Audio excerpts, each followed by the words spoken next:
Hello everyone, welcome back to another video, and today we're talking about Ant-Man vs. Kang, Dawn of a New Dynasty. Wait, that's not the title. Hold on, what's their actual title? Oh yeah, Ant-Man and the Wasp, Quantumania. Even though I'm not sure if that should have been the title. But whatever.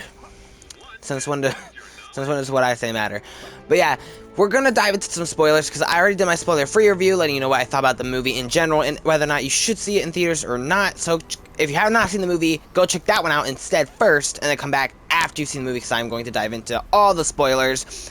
So yeah, spoiler alert. I'll give you a few more seconds to click away. We're gonna wait till Kang shuts up. I mean, sorry, Kang, don't hurt me. I'm sorry. Okay. And now we're gonna dive into some spoilers. So, okay, I hope I remember to talk about everything because I have a lot that we can talk about. Alright, so let's just start with what I have written down here. So, the beginning I think was enjoyable. I love catching up with these characters post Endgame, seeing that Hope now has this building that, like, she's now in charge of Pym Tech. Scott's is now famous, and Cassie has been doing what her father used to do, and now it's, getting arrested. So we get a cameo in here that I actually really love. We got to see Jimmy Woo, which was just awesome. I love seeing him. I really enjoyed him in Ant-Man and the Wasp. I loved him in WandaVision. So glad we got to see him here, and I hope we get to see him again later on down the line. But speaking of characters from old movies that we see, that's like the only one. There's so many other characters missing. The biggest one to me, which makes me sad, which honestly brings this movie down so much more than it could have been, and that is Luis, Michael Peña's character. Where the heck is Luis? Like, I was so upset when I found out that he wasn't going to be in this movie. I was like, no, he's not going to be in this movie. He's like my favorite character in those movies. That was such a missed opportunity. As well as the rest of their gang. Kurt and, what's the other guy's name? I forget his name, but those two, I think there's, like, behind the scenes drama as to why one of them couldn't show up. But Kurt, like, I kind of said that he wasn't able to show up either. Cassie's mom doesn't show up, and neither does her stepdad. None of them show up, which makes me kind of sad. I was really hoping that they'd show up, and they didn't, but whatever. I mean, we do get someone else, though, who I wasn't expecting to be in this movie, and that is the manager of the Baskin-Robbins Scott worked at back in the first movie. He shows to back up again, which is really funny. I love that callback. It was great. And yeah, so like I was talking about, I like the fact that we finally get to see these characters be happy, even though it doesn't last long. And I was kind of hoping they get better character arcs. Like, it seems like Scott's always been pretty level head. Well, I'm not sure if that's the right wording, but you know what I mean, right? And then this one, like, he gets like a huge ego, and I was expecting him to go through this character arc where he's like, I'm an Avenger, I can take on anything, meets Kang. Well, shoot, I can't take on anything. Kang is nuts. But we didn't really get that much of a character arc for Scott, or any of the characters, really. And that, I'm going to start talking about my biggest flaw with this movie, and that is, I didn't get enough of what I was hoping for. I was hoping for a lot of family moments between Scott, Hope, and Cassie, seeing how that dynamic worked, as well as seeing the dynamic of Hank and... Did I say Janet the first time? I meant Hope, or did I say Hope? I forget, whatever. You know what I said. As well as Hank and Janet, because, well, they literally just reunited in Ant-Man and the Wasp Quantumania. Or, Ant-Man and the Wasp Quantumania, sorry, now I'm messing up the titles. Ant-Man and the Wasp, and then they're dusted for Endgame, and they're finally back in this one. I was hoping to see more of them having, like, this family dynamic, and we didn't get much of that, like I was hoping. I was really, I just, like, that's one of the biggest problems. Is I didn't feel like much like an Ant-Man movie, because, like, I'm going to talk about Cassie, too. Like, Cassie, I thought she was a pretty good character. However, I was really disappointed in the fact that we really just skipped over her origin. Now, part of that is the fact that I am a huge fan of the Young Avengers comic book run, the 2005 series. And I really liked seeing Cassie get her powers and learning how to use them. Sadly, in that storyline, Scott is, kind of dead. So she has to figure it out on her own. So, as someone who's read that comic book arc, and I don't know if there's a comic book arc that Scott is able to teach her in the comic books that I know of. If there is, I haven't read it. So I was kind of hoping, like, oh my goodness, if we finally get to see Scott teach Cassie how to use these powers, because I didn't get to get that in that Young Avengers series as much as I love it. We didn't get that either, because she pretty much knows everything. They do try to have this, like, full circle moment where like, after she first suits up, which felt very rushed, she messes up a move, and Scott's like, no, jump tap, jump tap. And then it comes back at the end when she's trying to rescue the one freedom fighter whose name I forget. and she does that. She finally gets it right. I was like, that's sweet and all, but I feel like it could have been way better if you did it more. Like, make more moves that she's like, I don't know how to do this. Scott's like, this is how you do it. She keeps messing it up, and at the end of the movie, she finally gets it right. Like, I think that would have been way better. But yeah, and I kind of that since we're on the topic of Cassie, I want to talk about something that no one seems to be talking about, at least not anymore recently, and that is the casting. So Catherine Newton is who plays Cassie in this movie, and she does a great job. I think she was a great choice for Cassie. Honestly, she looks like Cassie straight out of the comic books, to be honest. But she wasn't always this version of Cassie. Well, yes, there was the little girl who played Cassie, but you know, it'd be weird if 5 years passed and she's the same age. But in Endgame, they actually had Emma Furman. Is that how you say her name? I hope I said that correctly. Play Cassie, and I think they did her dirty because when they recasted her, they just like put out a tweet being like, Catherine Newton is Cassie Lang, which is when us as the audience found out, but it's also when Emma, the original actor, found out too. Like, really? You didn't even tell her beforehand? Like, that's kind of messed up. I kind of understand. Like I said, I think Catherine Newton looks a lot like her from the comic books, as well as, you know, she's a more famous actress, so obviously Marvel wants more people to come to the box office because more familiar actors. But to me, that's kind of done messed up, and I am curious. I kind of would like to see her portrayal of Cassie in this movie, just to see like what she would have done or how she would have portrayed it. But Catherine Newton still did a great job. I just thought done dirty, and very curious of how they would have done it. But yeah.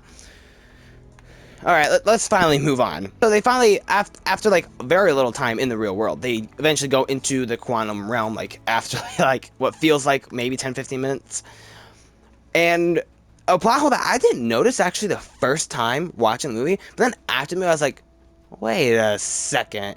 And that is, why the heck is Janet okay with him going to the quantum realm in Ant-Man and the Wasp, but she hates it in this movie? Like, I would understand if she hated it in both movies because, you know, she interacted with Kang, but she was right there guiding Scott into the quantum realm to get some particles for Ghost in the last movie when he got trapped and the blip happened.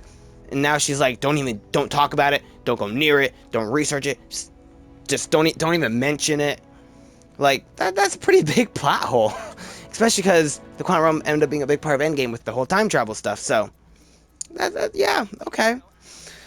And moving on, let's talk about one of the big bads in this movie. Not Kang yet, but someone else, that being MODOK. Because I don't know how to feel about MODOK. And the reason why is because of who they decided to make him. Darren Cross, which I don't know how to feel. On the one hand, he was really funny. He was enjoyable. I got a lot of laughs out of him, and I even enjoyed his redemption. But on the other hand, this is nothing like in the comic books. but also, like, he feels nothing like Darren Cross from the first movie to me personally. Like, he feels nothing like that character. Even though it does kind of make sense, even if it's not comic accurate, it does kind of make sense. But like, he still feels like a completely different character. So I honestly have no idea how to feel. I enjoyed him, but I think they could have done him better. I think that's the best way to put it. But yeah, I don't know how much to do about that. And also, something I think that will be important later is that they mentioned the multiverse and timelines a lot in this movie, as well as conversions, which we first heard about in Multiverse of Madness. So that's probably going to come into play later. And yeah, so we go through this. We have this. What makes I'm not the biggest fan is they have them split up with like Janet and Hank and Hope doing this, and Cassie and Scott over here with the Freedom Fighters. And they meet up with Bill Murray, who literally gets a cameo. Like, that's all it feels like. It's just a cameo. Like, he shows up, and then he's gone. It was okay. But they finally unite in a scene that I actually really enjoyed, because one scene that I really liked was when Kang blackmails, or not blackmail really, but threatens to kill Cassie, so forces Scott to go into the probability storm, I think is what they called it. And we got all these bunch of Ant-Mans. Not only was it fun and funny, like the Baskin-Robbins Scott that came out of nowhere, but I really loved when all those Ant-Man all the Ant peoples work together to help the real Scott Lang get to the top because all of them want to help Cassie. I thought that was really sweet, and I love that scene. And then Wasp comes in to save the day, to help him out, which was cool. Kang, speaking of Kang, he was a pretty great villain. I thought he was menacing, and I thought they did a pretty good job building him up, even though you could have done that. Wow. Okay. Crash. Watch where you're going, buddy. Wow. Yeah. What was I talking about again? Kang. I thought Kang was a pretty great villain. So not too much to say on that. I'm curious where they're going to go with him, because I know that they kind of like got rid of this version of Kang, the Conqueror, but they teased a whole bunch more Kangs, which we'll get to that later. And speaking of the finale, like I said, I liked MODOK's redemption. I thought it was some of the lines that they did with that too was funny, and I thought I loved the scene where all of the ants, these giant ants, come in with Hank Pym and practically almost defeat Kang. I love that scene. I thought it was so great, and it was right after this awesome line too from Kang, where he's like, I have, you know how many rebellions I have put down, how many Avengers I've killed, you just talk to ants. And then these huge ants come in and practically almost defeat him. I thought that was awesome. I love that. And something I want to talk about is the fact that no one died, which to me, I was expecting someone to die. I was kind of expecting Scott, but I was really hoping not. But I was also very much expecting Janet or Hank to die, which I was also kind of hoping not, but it would make sense. None of that happened, which to me, thinking that someone was going to die, going into the film, watching this for the first time, the stakes felt really high. I watched it a second time, the stakes were way lower. Felt way lower because I knew everyone was going to be okay. They weren't even going to lose anything like they normally do in the third movie in the trilogies. Like people have pointed out that pattern. So, I don't know how I feel about that. On the one hand, it's like, yay, everyone survived. All these characters I love are okay. But on the other hand, it's like, they probably could have done something. Like, I don't think they had to kill off any of the characters, honestly. I think they just could have had someone sacrifice something. Like, I don't know exactly. I'll get into something I think could have been interesting later. But yeah, oh, something I also want to mention that was kind of annoying is the fact that it felt like Janet just took forever to give us information. And the few times she was actually going to give information, something interrupted. So it's like, okay. Also, something I want to talk about, I thought the final fight, too, was really good between Scott and Kang, and then Wasp joins in. But I feel like that scene would have been way better when Hope comes in, if we got more of her in the movie. Like, I said in my spoiler-free review, I feel like she got very little to do. I think it would have been way better if she was actually got more to do, and we got to see more of her and Scott teaming up to take on villains beforehand. But, you know, okay. And yeah, like I was saying about them defeating Kang, it was kind of weird how they built him up to this, he's killed many Avengers. Ant-Man knocks him into this device, and he shrinks or disintegrates. They claimed he died in the end credit scene. But I mean, did he really? Did he really? We saw the same thing about Darren. He had a similar fate, I'm just saying. But yeah, I thought that was like, really? That's how you're going to defeat this guy who's all-powerful? Okay. Okay. Okay. Yeah. And then we came to the end, which I thought was pretty cool. Well, they ended it in a way where I thought they were going to leave Scott and Hope in the quantum realm, but then they brought them right back out, which to me felt kind of anticlimactic. Part of me wonders how the ending would have been if they decided to leave it at like a way more bitter note than they did, because he got scared for no reason. For like to fit up with these you lose something in every third film trope that we've found, because like I think it could have been an interesting way to end the movie if the movie ends with Hope and Scott trapped in the quantum realm, because it wouldn't be like heartbreaking like it was the first time he got trapped, because not only does he have Hope who he loves, but he also is with a bunch of people and some that he's kind of made friends with, which I didn't mention this in my spoiler review. I really enjoyed all of them, especially what's his name who loves holes for some reason. Hey, he's got holes now. The best character arc in the whole movie. Probably the best character arc in the entire MCU. Just saying. No holes, gets holes. That's how you write a character. But, yeah, I think they could have ended it right there and then have, like, either an end credit scene or have the very, very end be, like, have Cassie be, like, typing out this computer and be like, "Don't worry, Dad. This time I can find you." Credits. That could have been another way to end the movie too, but you know, it would have been a bit too bitter, I guess, for what they wanted. The ending we did get though, where they return home, and Scott has this like, this narration where he's like, "Wait a second, Kang said something bigger was coming, and it was gonna kill everyone. By defeating Kang, does that mean everyone's gonna die because of me?" I thought that was both funny and scary at the same time. It's like, yeah, this is like really hinting at, oh, something big is coming, but it's also being comedic at the same time. So yeah, that was interesting. And then let's go to the so the mid-credit scene was Kang variants gathering. We see like 3 main variants who I forget what they all were. One was like a pharaoh. I know they had a comic book counterparts. I just forget the names. So there's that. And I've heard some people that weren't a big fan of this scene, and for me, I thought it was okay. Like, it didn't make me go nuts, like, oh my gosh, it's so exciting, I can't wait to see what's happening next. But I also wasn't disappointed by it. I was just like, okay, that's something that's happening. I'm curious what they're going to do with the Kangs. Like, who's going to be the main Kang? Are you going to have 3 main Kangs? I was kind of hoping the Conqueror would be the main Kang. But whatever, I guess we'll see what... I guess we'll see what happens. I mean, the Kang from this movie might come back. We'll see. Also, but something that kind of disappointed me is, out of all these Kang variants, where the heck is Iron Lad? If you don't know, Iron Lad is a character from the comic books, from the Young Avengers comic books, which, that 2005 run that I really love. He's a Kang variant. He's Kang before he's Kang. He's Nathaniel Richards.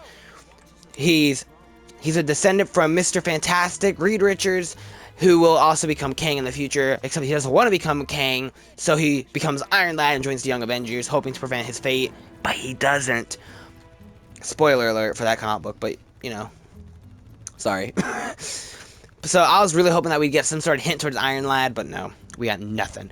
And then we get an end credit scene, which is pretty much, I'm pretty positive, is a scene from Loki Season 2, with Loki and Mobius visiting Mr. Timely of the Kang variant in the past, and Loki and Mobius being like, "I thought you said this guy was scary," and Loki's like, "He is." So that's cool. I'm excited for Loki Season 2 now, so there's that. Not gonna lie, I was kind of disappointed that there wasn't a Young Avengers setup. Like, you have Kang, his variant is a Young Avenger, Cassie is a Young Avenger, you already have all these Young Avengers, like Kate Bishop, like the Wiccan and Speed. I mean, technically they weren't real, but you know what I mean. Patriot, like America Chavez. When can we get some Young Avengers set up, please? I really want them to Young Avengers, please. Oh my gosh, it's like so perfect. Such a perfect timing with Kang and everything, but whatever. We won't get that. But yeah, I'm also kind of curious going into the future if Kang will be the big bad of both Kang Dynasty and Secret Wars, or just Kang Dynasty, because to me, Secret Wars, he could be the villain, because, well, it would make sense, because they're building towards that. They could do the whole Thanos thing again, where they lose in Kang Dynasty. We get Secret Invasion? No, sorry. Secret Wars. And he's still the main villain, but I also feel like with Secret Wars, you could do a swap out, and have it be someone else, like Doctor Doom, maybe, or someone else. So I'm curious what they're going to do with that. But, yeah, I think that's all I have to say. However, I may have forgotten to say a lot of things. So, like, yeah, like I said in my spoiler-free review, I really enjoyed the movie. I had a lot of fun with it. However, I was hoping for more family dynamics. Now, something I want to talk about before we end is this the end of the franchise? The Ant-Man franchise, or are we getting an Ant-Man 4?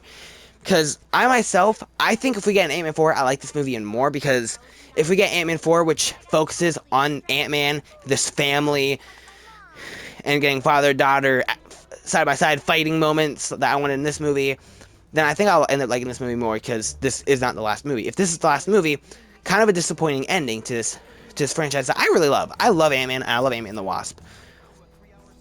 So, I really hope we get an Ant-Man 4, just because this didn't feel like a proper ending. Shoot. But we also didn't get any teases for an Ant-Man 4. We got a tease for Kang Dynasty, and we got a tease for Loki Season 2. No teases for Ant-Man 4 or Young Avengers, which is what I wanted, but whatever. I'll stop talking about that, I'm sorry. So, I'm very curious if we're going to get an Ant-Man 4, if this will be the last one. I hope we get an Ant-Man 4. I haven't heard anything yet, so. But yeah. But what did you guys think of this movie? Did you love it? Did you hate it? Did you think it was okay? I know this one is very split. People are very split on this movie. I would go more positive on it still, even though I think it was worse on rewatch. I still had fun. I still enjoyed it, and that's all I can ask, right? Kinda. It might not be perfect, but it's enjoyable. So like, I would probably go positive on the movie. But what would you guys? Positive, negative, or can you not decide?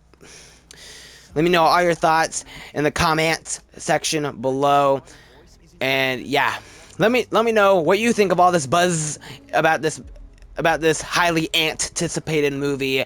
And yeah, in the comments. But yeah, thank you so much for taking time to watch. I made reviews for a bunch of other movies before, like Wakanda Forever, No Way Home, as well as I'm going to do more in the future, like Guardians 3 and so on. So please start hitting the subscribe button. I should probably end this. I feel like I've been talking for a long time. Thanks for watching this probably long review, and I hope to see you guys in the next video. Bye.